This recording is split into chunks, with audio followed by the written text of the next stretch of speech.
Hello दोस्तों। आज की इस कहानी का नाम है जीवन की पहचान। सुनते हो?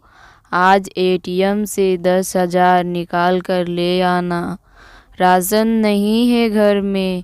किचन से चिल्लाकर बिंदु ने अपने पति सतीश से कहा।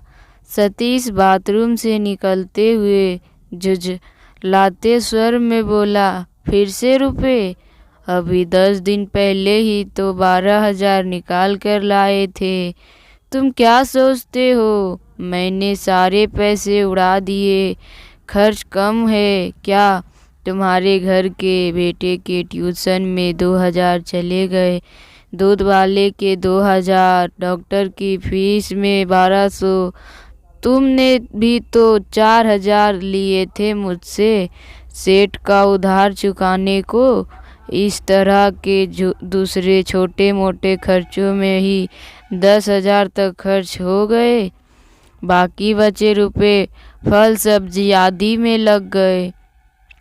देखो बिंदु, मैं हिसाब नहीं मांग रहा, मगर तुम्हें हाथ दबाकर खर्च करना होगा। मैं कोई हर महीने 1,00,000-2,00,000 सैलरी पाने वाला बंदा नहीं। मकान किराए पर चढ़ाने का व्यवसाय आजकल मंदा चल रहा है। तुम बताओ कौन सा खर्च रोकूं? घर के खर्चे, राशन, दूध, बिजली, पानी, सब्जी, बच्चे की पढ़ाई, इन सब में तो खर्च होने जरूरी है ना। फिर हर महीने कुछ ना कुछ एक्स्ट्रा खर्च भी आते हैं रहते हैं। उस पर तुम 3-4 हज़ार की तक शराब भी घटक जाते हो। तो क्या शराब मैं अकेला पीता हूँ? तुम भी पीती हो ना? सतीश ने चीट कर कहा। मैं अभी कभार तुम्हारा साथ देने को पीती हूँ, पर तुम पीने के लिए जीते हो। खाना नहीं बना तो चलेगा, पर शराब जरूर होनी चाहिए। फ्रिज में दूध नहीं हो चलेगा, मगर अलमीरा में दारू की बोतल ना हो तो हंगामा कर दोगे। तुम केवल दिमाग खराब करती रहती हो मेरा।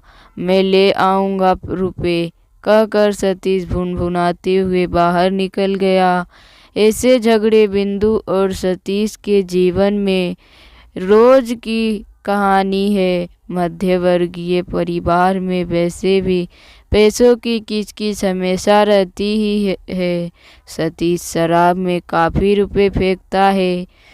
हजारे रुपयों की शराब तो वह बिंदु की नज़र में आए बिना ही गटक जाता है। वैसे और कोई ऐब नहीं है सतीश में। मेहनत से अपना काम करता है, यार दोस्तों के सुख दुख में शरीक होने की पूरी कोशिश करता है। कभी मन ना खुश हो या बिजनेस अच्छा चल निकले तो बीवी बच्चे के लिए नए कपड़े और तोहफे भी खरीद कर लाता है। बस शराब के आगे बेबस हो जाता है। शराब सामने हो तो फिर उसे कुछ भी नहीं दिखता। इस बीच देश में कोरोना के बढ़ते मामले की वजह से लॉकडाउन हो गया। सतीश को शराब खरीद कर जमा करने का मौका ही नहीं मिला।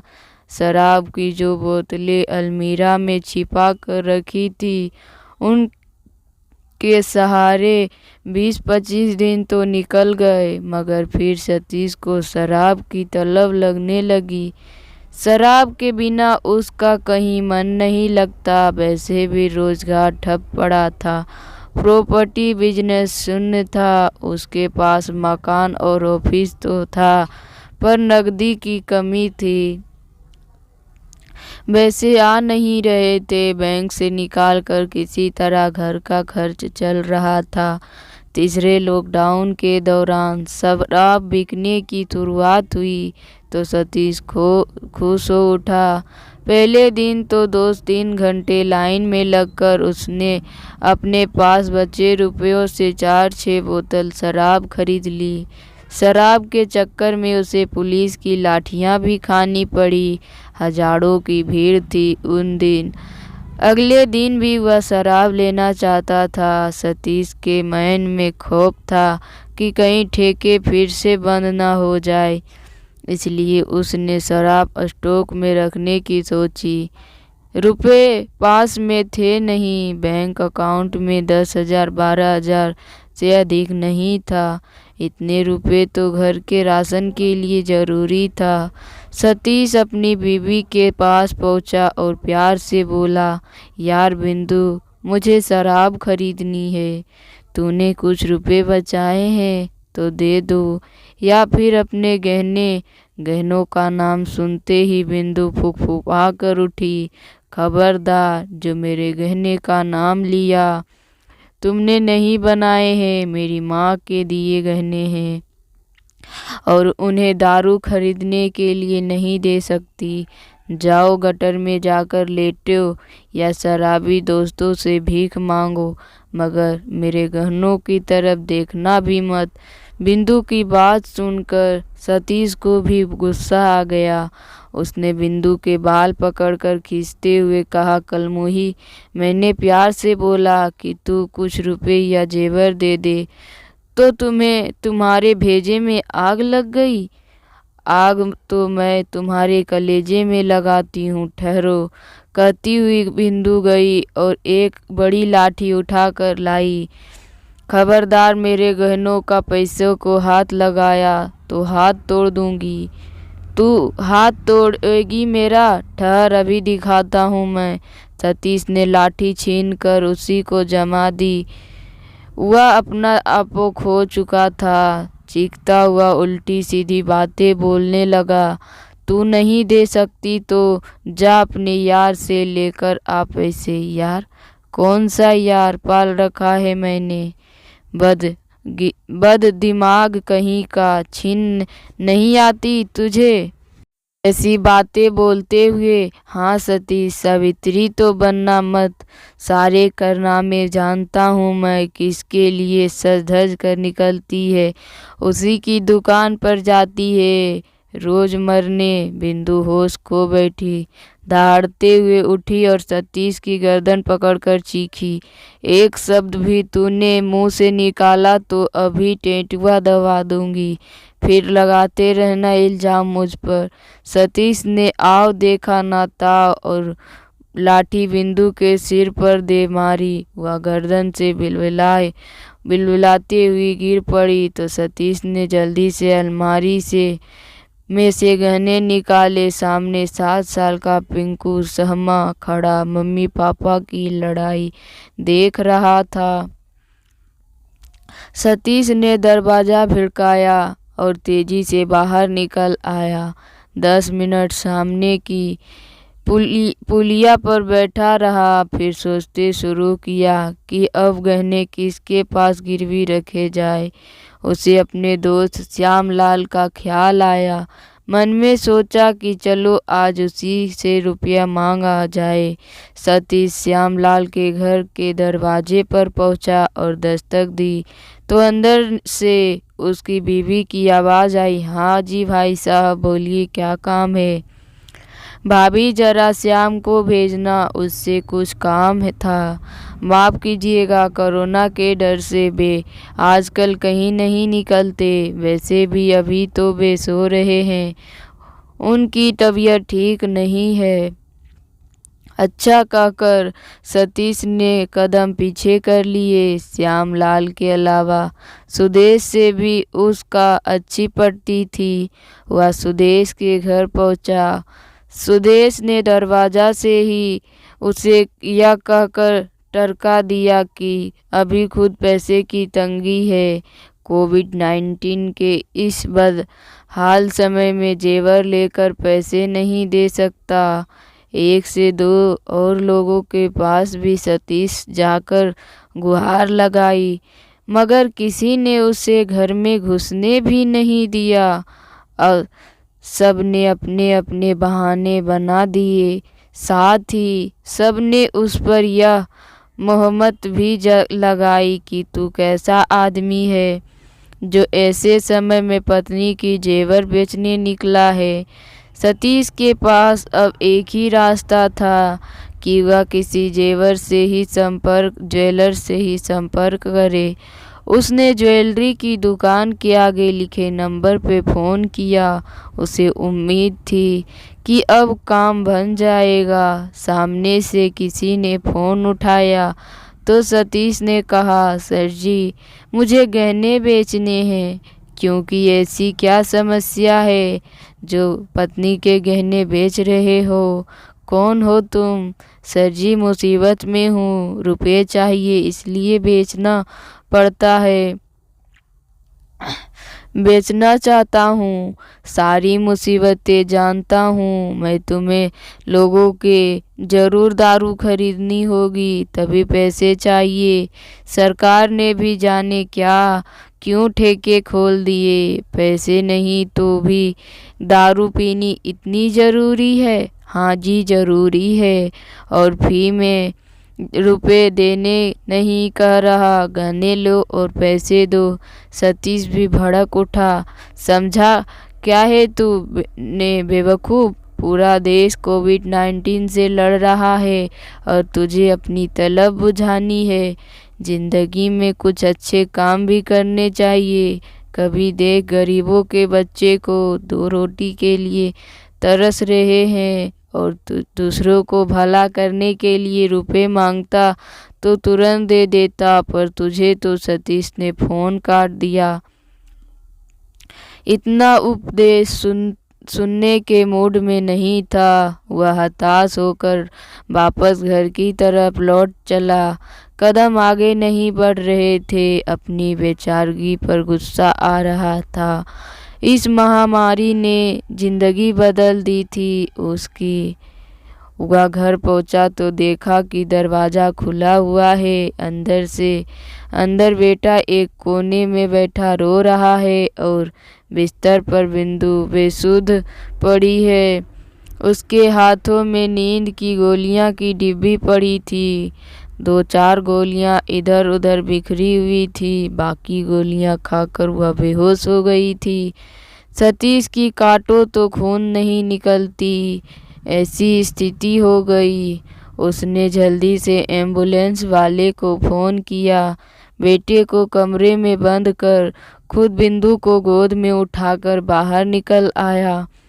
बिंदु को एम्बुलेंस में बैठाकर पास वाले अस्पताल में पहुंचा तो उसे एंट्री करने से भी रोक दिया गया। बताया कि अस्पताल कोविड-19 के लिए बुक है। सतीश ने दूसरे अस्पताल का रुख किया। वहां भी उसे रिसेप्शन से ही टकरा दिया गया। बिंदु की हालत खराब होती ही जा रही थी। इस डर से कि कहीं बिंदु को कुछ हो ना जाए, वह पसीने से तरबतर हो रहा था। 3 से 4 अस्पतालों के चक्कर लगाने पर भी जब कोई मदद नहीं मिली तो वह हार कर वापस घर लौट आया। बिंदु को बेड पर लिटाकर वह खुद भी बगल में लुढ़क गया। रोता हुआ पिंकू भी आकर उससे लिपट गया। सतीश को ख्याल आया कि इतनी देर से पिंकू भूखा होगा। वह किचन में गया और ब्रेड गरम कर दूध के साथ पिंकू को दे दिया। खुद भी चाय पीकर सो गया। अगले दिन उसकी नींद देर से खुली। किसी तरह पिंकू को नहलाकर उसे नाश्ता कराया और खुद चाय ब्रेड खाकर बिंदु के बगल में आकर बैठ गया। अचेत पड़ी बिंदु उसे बहुत प्यार आ रहा था। वह पुराने दिन याद करने लगा। 2-3 महीना पहले तक उसका जिंदगी कितनी अच्छी थी। बिंदु ने कितने सलीके से घर संभाला हुआ था। बेटे और पत्नी के साथ वह एक खूबसूरत जिंदगी जी रहा था। खराब होती जा रही थी इस डर से कि बिंदु कहीं कुछ हो ना जाए। 3 से 4 अस्पतालों के चक्कर लगाने पर भी जब कोई मदद नहीं मिली तो वो हार कर वापस घर लौट आया। बिंदु को बेड पर लिटाकर वह खुद भी बगल में लुढ़क कर रोता हुआ पिंकू भी आकर उससे लिपट कर सतीश को ख्याल आया कि इतनी देर तक पिंकू भूखा है। वह किचन में गया और ब्रेड गरम कर दूध के साथ पिंकू को दे दिया। खुद भी चाय पीकर सो गया। अगले दिन उसकी नींद देर से खुली। किसी तरह पिंकू को नहलाकर उसे नाश्ता कराया और खुद चाय ब्रेड खाकर बिंदु के बगल में आकर बैठ गया। अचेत पड़ी बिंदु पर उसे बहुत प्यार आ रहा था।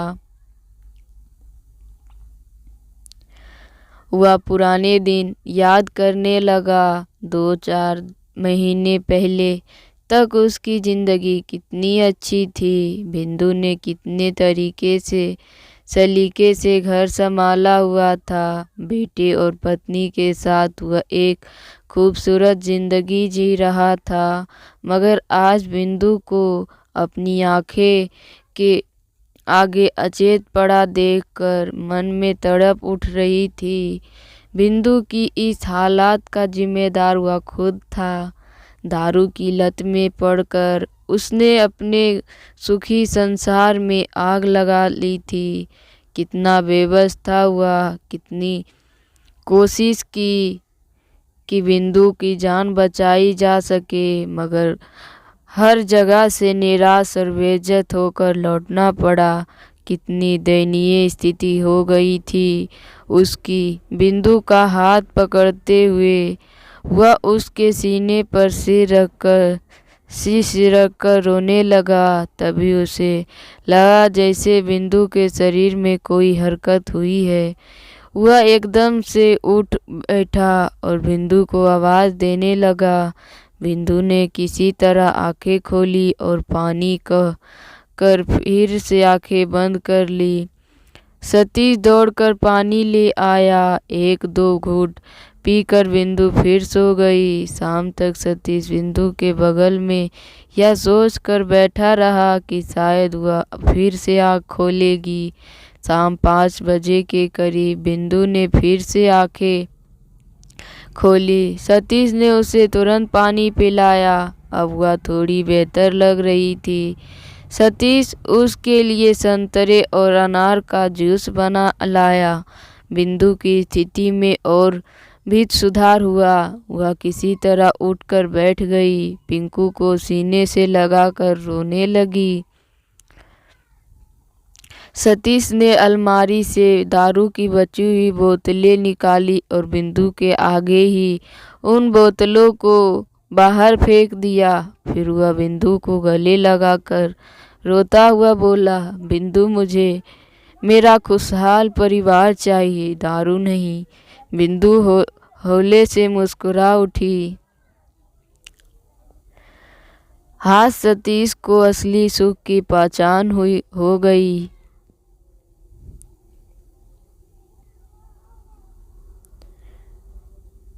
धन्यवाद दोस्तों। अगर मेरी कहानी पसंद आए तो मेरे चैनल को सब्सक्राइब कीजिए और मेरे वीडियो को ज़्यादा से ज़्यादा शेयर कीजिए। धन्यवाद।